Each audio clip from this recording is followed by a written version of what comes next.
Hi guys, welcome to mister Ganesh Shevan YouTube channel. Guys, ಧರ್ಮಸ್ಥಳದಲ್ಲಿ ಕೆಲವು ದಿನಗಳಿಂದ ಹಲವು ಬೆಳವಣಿಗೆಗಳು ನಡೆಯುತ್ತಿದೆ.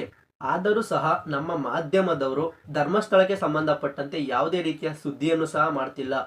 ಜೊತೆಗೆ ಯೂಟ್ಯೂಬರ್ ಸಮೀರ್ MD ಅವರ ಮೇಲೆ ಬೆಳ್ತಂಗಡಿ ಪೊಲೀಸ್ ಸ್ಟೇಷನ್ನಲ್ಲಿ FIR ದಾಖಲಾಗಿದೆ. ಸಮೀರ್ MD ಅವರು ಅರೆಸ್ಟ್ ಆಗ್ತಾರಾ? ಯಾವ ಕಾರಣಕ್ಕಾಗಿ FIR ದಾಖಲಾಗಿದೆ? ಜೊತೆಗೆ ಧರ್ಮಸ್ಥಳದಲ್ಲಿ ಊತಿದ್ದಂತಹ ದೇಹಗಳನ್ನು ಯಾವಾಗ ಹೊರಗೆ ತೆಗೆಯುತ್ತಾರೆ? ಈ ಎಲ್ಲದರ ಬಗ್ಗೆ ಈ ಒಂದು ವಿಡಿಯೋದಲ್ಲಿ ನಾನು ತಿಳಿಸ್ಕೊಡ್ತೀನಿ. ವಿಡಿಯೋನ ಸ್ಕಿಪ್ ಮಾಡಿದ್ರೆ ಪೂರ್ತಿ ನೋಡಿ ಅಂತ ಹೇಳ್ತೀನಿ. ಯಾಕಂತಂದ್ರೆ ಪ್ರತಿಯೊಬ್ಬರು ಸಹ ಚರ್ಚೆ ಮಾಡಬೇಕಾದಂಥ ವಿಷಯ ಇದು. ಪ್ರತಿಯೊಬ್ಬರು ಸಹ ಧ್ವನಿಯನ್ನೇ ಎತ್ತಬೇಕಾದಂಥ ವಿಷಯ ಇದು. ಆದರೂ ಸಹ ನಮ್ಮ ಮಾಧ್ಯಮದವರು ಈ ಧರ್ಮಸ್ಥಳಕ್ಕೆ ಸಂಬಂಧಪಟ್ಟಂತೆ ಯಾವುದೇ ರೀತಿಯ ಸುದ್ದಿಯನ್ನು ಸಹ ಮಾಡ್ತಾರ. ಬಟ್ ಯಾಕೇನು ಗೊತ್ತಾಗ್ತಾ ಇಲ್ಲ. ಮೊದಲನೇದಾಗಿ ನಮ್ಮ ಪಕ್ಕದ ರಾಜ್ಯವಾದಂಥ ತಮಿಳುನಾಡಿನ ಒಂದು ಮಾಧ್ಯಮನೂ ಸಹ ಇದರ ಬಗ್ಗೆ ಸುದ್ದಿಯನ್ನು ಮಾಡ್ತಾ ಇದೆ. ಅಷ್ಟೇ ಅಲ್ಲದೆ ನ್ಯಾಷನಲ್ ಮಾಧ್ಯಮನೂ ಸಹ ಇದರ ಬಗ್ಗೆ ಒಂದು ಸುದ್ದಿಯನ್ನು ಮಾಡ್ತಾ ಇದೆ. ಆದರೂ ಸಹ ನಮ್ಮ ಕರ್ನಾಟಕದ ಮಾಧ್ಯಮಗಳು ಯಾಕೆ ಸುದ್ದಿಯನ್ನು ಮಾಡ್ತಾ ಇಲ್ಲ ಅನ್ನೋಂಥದ್ದು ಒಂದು ಎಲ್ಲರಲ್ಲೂ ಇರುವಂಥ ಕುತೂಹಲ. ಯಾಕೆ ನಮ್ಮ ಕರ್ನಾಟಕದಲ್ಲಿ ಪಾಪ್ಯುಲರ್ ಅಂತ ಏನು ಕರಿತೀವಿ, ಜನಪ್ರಿಯವಾದ ಚಾನಲ್ಗಳು ಯಾವ್ಯಾವ ಇದೆಯೋ ಅವು ಇದರ ಬಗ್ಗೆ ಸುದ್ದಿಯನ್ನು ಮಾಡ್ತಾ ಇಲ್ಲ. ಯಾಕೆ ಅಂತ ಗೊತ್ತಾಗ್ತಾ ಇಲ್ಲ. ಯಾವುದೇ ಒಬ್ಬ ನಟ ತುಳಸಿ ಕಟ್ಟೆಗೆ ನೀರು ಹಾಕಿದ್ರೆ ಅದು ದೊಡ್ಡ ಸುದ್ದಿ ಆಗುತ್ತೆ. ಯಾವುದೇ ನಟನಿಗೆ ಬೇರೆ ದೇಶದಲ್ಲಿ ವೀಸಾ ಕ್ಯಾನ್ಸಲ್ ಆದರೆ ಅದು ದೊಡ್ಡ ಸುದ್ದಿ ಆಗುತ್ತೆ. ಯಾವುದೇ ಒಂದು ನಟಿಗೆ ಮಗು ಆದರೆ ಅದು ದೊಡ್ಡ ಸುದ್ದಿ ಆಗುತ್ತೆ. ನಿಜವಾಗ್ಲೂ ದೊಡ್ಡ ಸುದ್ದಿ ಆಗಬೇಕಾದಂಥ ವಿಚಾರ ಈ ಧರ್ಮಸ್ಥಳದ ವಿಚಾರ. ಆದರೆ ಈ ವಿಚಾರ ಸುದ್ದಿ ಆಗ್ತಾ ಇಲ್ಲ. ನಮ್ಮ ದೇಶದಲ್ಲಿ ನ್ಯಾಯಾಂಗ ಕಾರ್ಯಾಂಗಕ್ಕೆ ಎಷ್ಟು ಫ್ರೀಡಮ್ ಇದೆಯೋ ಅಷ್ಟೇ ಫ್ರೀಡಮು ಈ ಮಾಧ್ಯಮದವ್ರಿಗೂ ಸಹ ಇದೆ. ಯಾಕಂತಂದ್ರೆ ಮಾಧ್ಯಮದವರು ಜನರಿಗೆ ಸುದ್ದಿಯನ್ನ ತಲುಪಿಸ್ಲಿ ಅನ್ನೋ ಒಂದು ಕಾರಣಕ್ಕೆ.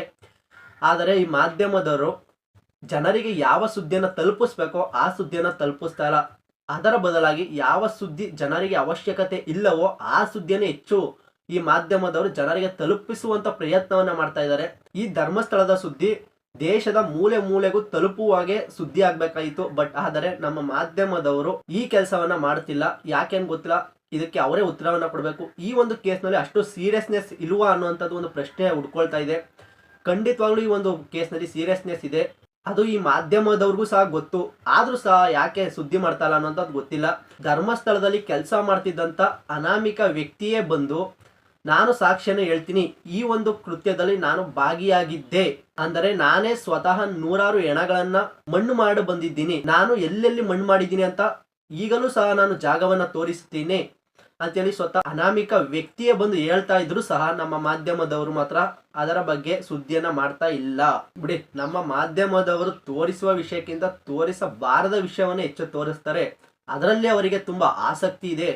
ಆದರೆ ಇದರಲ್ಲಿ ಆಸಕ್ತಿ ಇಲ್ಲ ಅಂತ ಕಾಣುತ್ತೆ. ಏನು ಅನಾಮಿಕ ವ್ಯಕ್ತಿ ಬಂದು ಹೇಳ್ತಾ ಇದ್ದಾರೆ, ಈ ರೀತಿ ನಾನೇ ನೂರಾರು ದೇಹಗಳನ್ನ ಮಣ್ಣು ಮಾಡಿದ್ದೀನಿ ಅಂತ. ಆ ದೇಹಗಳನ್ನ ಹೊರ ತೆಗೆಯುವುದು ಯಾವಾಗ ಅಂತ ಸುಮಾರು ಕಡೆ ಚರ್ಚೆ ಎಲ್ಲ ಆಗ್ತಾ ಇದೆ. ಆ ದೇಹಗಳನ್ನ ಹೊರ ತೆಗೆಯುವ ಸಮಯ ಬಂದಾಗಿದೆ. ಅಂದ್ರೆ ನಾಳೆ ಅಥವಾ ನಾಡದಿಂದ ಅದರ ಕಾರ್ಯಾಚರಣೆ ಮುಂದುವರಿಯುತ್ತೆ. ಸ್ವತಃ DC, ತಹಸೀಲ್ದಾರು, ಲಾಯರು ಮತ್ತೆ ಪೊಲೀಸರು ಇವರೆಲ್ಲರ ಸಮ್ಮುಖದಲ್ಲಿ ನಾಳೆ ಅಥವಾ ನಾಡದಿಂದ ಆ ಒಂದು ಕೆಲಸ ಆರಂಭವಾಗಲಿದೆ.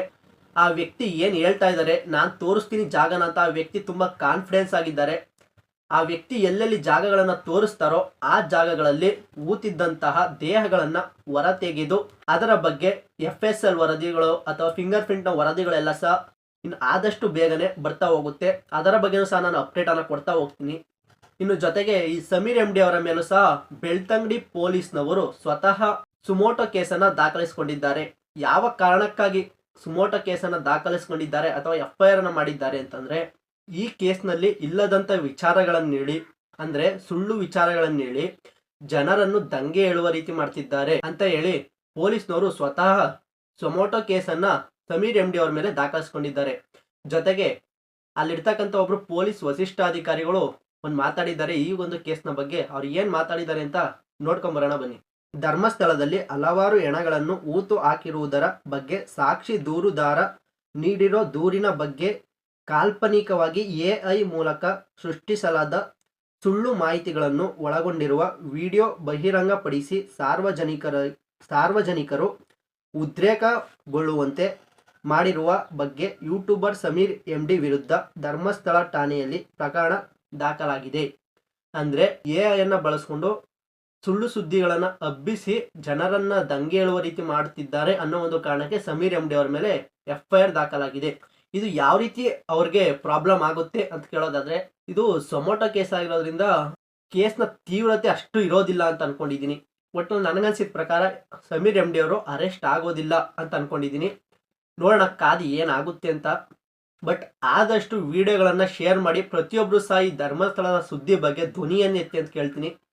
ಪ್ರತಿಯೊಬ್ಬರು ಸಹ ಧ್ವನಿ ಎತ್ತಬೇಕಾದಂಥ ವಿಚಾರ ಇದು. ಆದರೆ ಮಾಧ್ಯಮದವರಂತೂ ಧ್ವನಿ ಎತ್ತುತ್ತಿಲ್ಲ. ಬಟ್ ಜನಗಳಾದರೂ ಈ ಸೋಷಿಯಲ್ ಮೀಡಿಯಾವನ್ನು ಬಳಸ್ಕೊಂಡು ಧ್ವನಿಯನ್ನು ಎತ್ತಿ ಅಂತ ಕೇಳ್ಕೊಳ್ತಾ ಇದ್ದೀನಿ.